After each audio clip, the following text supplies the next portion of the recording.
Hey y'all, Natalie here for a cherry on top, and it is Technique Tuesday. Today we are making our own pattern paper. So I'm using that photo of my pup sitting on a fun rainbow rug as my inspiration for the pattern on my paper. I'm also going to use this diagonal stamp from Pink Fresh Studio and this fireworks stamp from Catherine Pooler called Sparkle and Pop.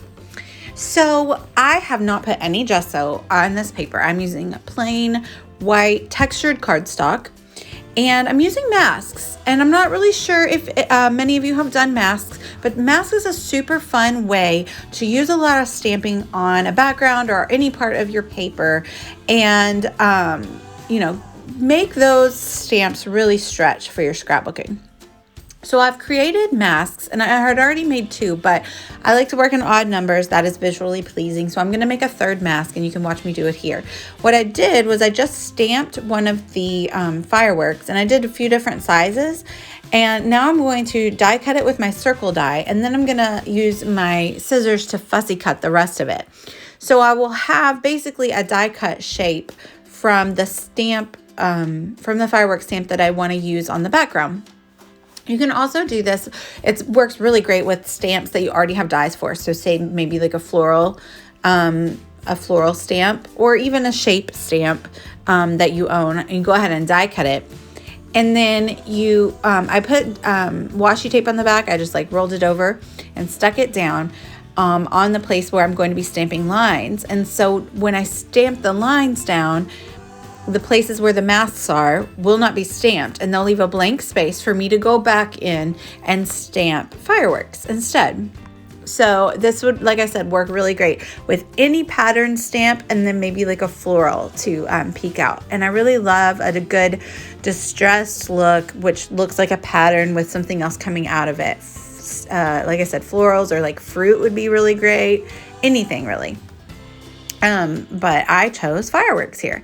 So I'm just using reds. I'm using Samba by Catherine Pooler, and then I'm also using two pink colors by Pink Fresh Studio. I'm using Raspberry Bliss and Bubblegum. And I'm just alternating those stripes and using the masks to leave blank areas to stamp fireworks in. And it doesn't matter what the mask actually looks like. I just stamped on the paper so that I knew exactly what the which stamp I was using, so that I would know which ones to fill in the blanks later. Hopefully that makes sense. So I'm kind of like building the stripes. I'm sticking them together, and then I'm pulling out random ones just so I can kind of variegate the colors. And I'm using my stamping platform here at first, but I actually end up stamping by hand later on because I kind of put the design up towards the top of the page, and it was a little bit hard for me to get the stamps to reach the area I needed, because my stamping platform is not 12 by 12. But if you had a 12 by 12 platform, then it would be just fine and easy. So this was a little tedious. It took a little bit of time, but I really love the effect. So it was definitely worth it in my opinion. You could also do this technique instead of stamping with stenciling. So you could create a mask, place it on the paper first before your stencil, and then maybe like do some ink blending or something through the stencil, even some spritzing, and then remove the mask and get the same result. So I'm just using a stamping platform here, or a handheld stamping block to keep going down the page and using those alternating colors. I think it's time for me to get a re-ink, or for my Samba color. What do you think? But it is also textured cardstock, so that is why you can see some of the like white spaces. And I'm totally cool with it. I actually really love the way the textured cardstock looks. So I nestled that mask back in the place that it was on the initial stamping that I did, and added another one there on the end. And there we have it. We have a bunch of blank spaces for me to fill in with the Sparkle and Pop stamp set. And I'm actually going to add in these 3 colors because those are on the rug more sporadically.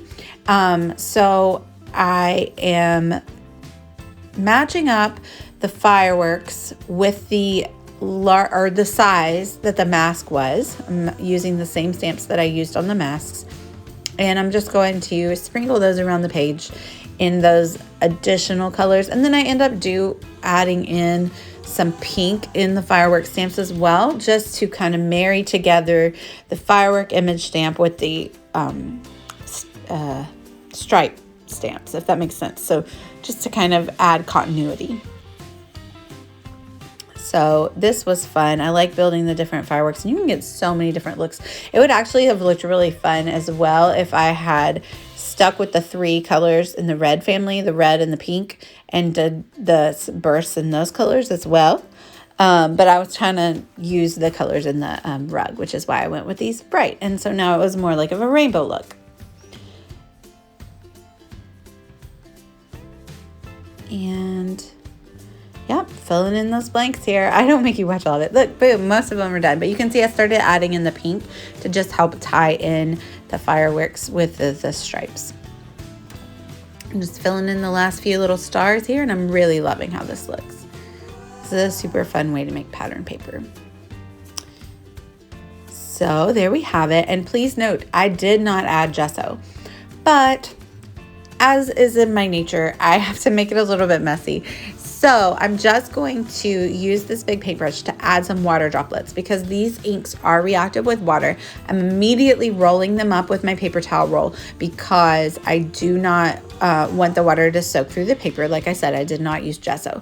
So I'm just adding a little bit of water to, I dried it off just to make sure that it was going to give me the effect I wanted, and it did. So I am going to blur out just a few areas of it, not a lot. It's not super noticeable, but it just gives me the little bit of distressed look that I like personally. And I did roll up the paper or the water and kind of like dried it off really quickly because I didn't use gesso. Another thing that you can do even if you don't use gesso is add really minimal splatters. I'm not dousing, that's the word, dousing the paper in water by any means, but a few splatters with a really small paintbrush is not going to bleed through your heavy cardstock. So I took the 3 colors of the stripes and I added splatter around basically just the tops of the stripes and the bottoms of the stripes. And that gives me the distressed look that I appreciate in my personal scrapbooking. So I have the background done, my own pattern paper here.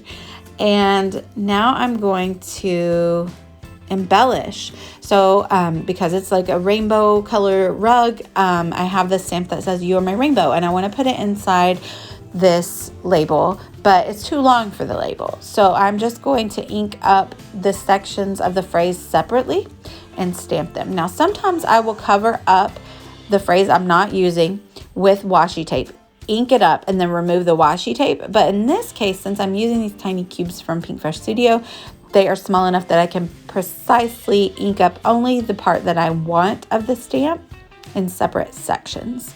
So I did not use the washi tape trick in this case. But if you do use washi tape to cover up the part you don't want, make sure to remove it before you stamp, or you'll get the unwanted ink on your stamping area.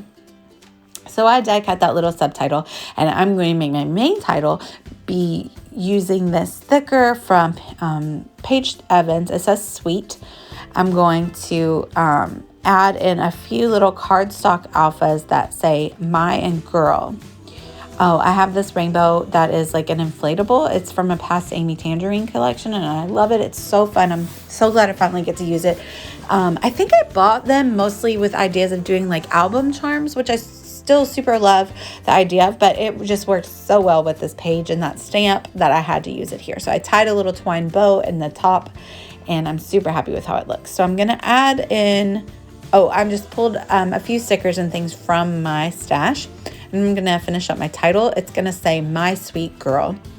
And even though the stickers are sticky, I'm still going to use my Nuva adhesive to stick everything down because I want it to last. I don't want to flip through my scrapbook and find little bits and pieces at the bottom of the page protector, right? So I backed the photo in white cardstock, and I'm going to use my Nuva adhesive to start adhering down the title.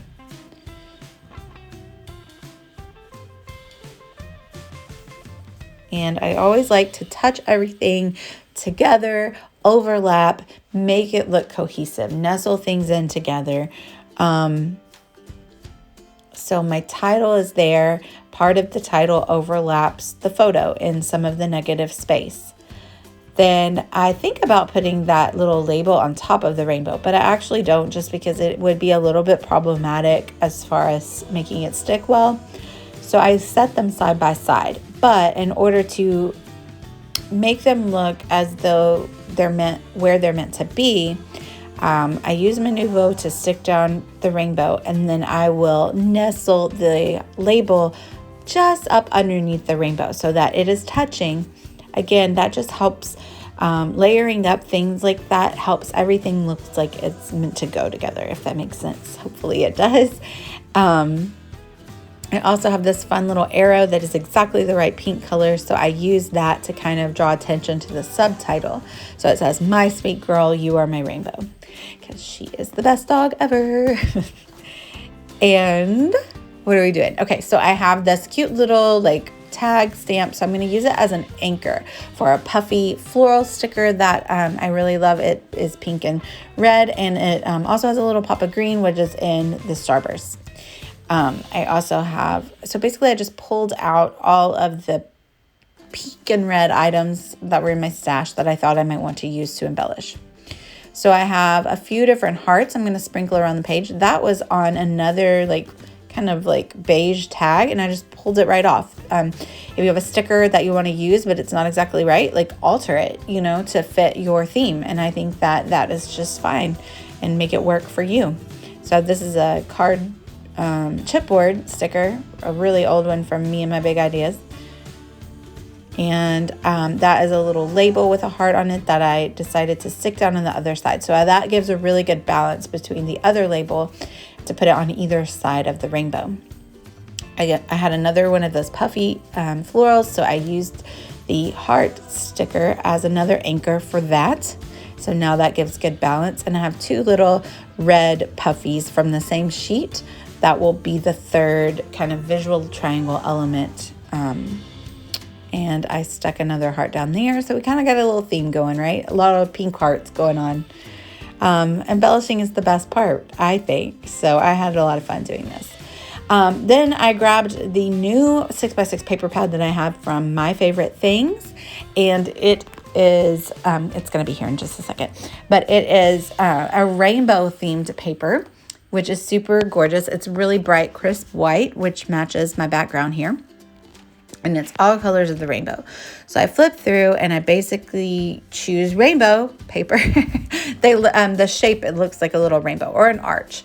So I decide to do one of the things that I love to do most to finish off a page, which is just have a little peeking area up at the top and the bottom behind a distressed little border, and peek out some pretty pattern paper. So I am going to just isolate the sections that are pink and red. And if you hear anything in the background, that's just little Lola coming in the room while I'm doing this voiceover. She knows I'm talking about her. And I just stick some adhesive really close to the edge and put it exactly where I want the pink and red rainbows to show. And then I trim off the excess because I'm going to use it in a couple other places on the page.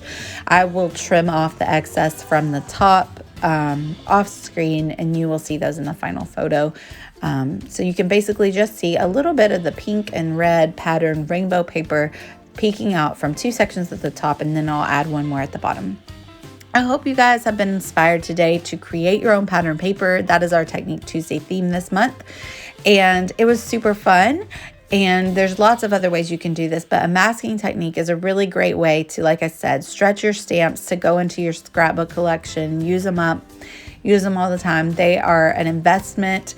We invest a lot of money into those stamps, so we need to find fun ways to use them on our scrapbook pages. I hope you've been inspired. Check out the links down below.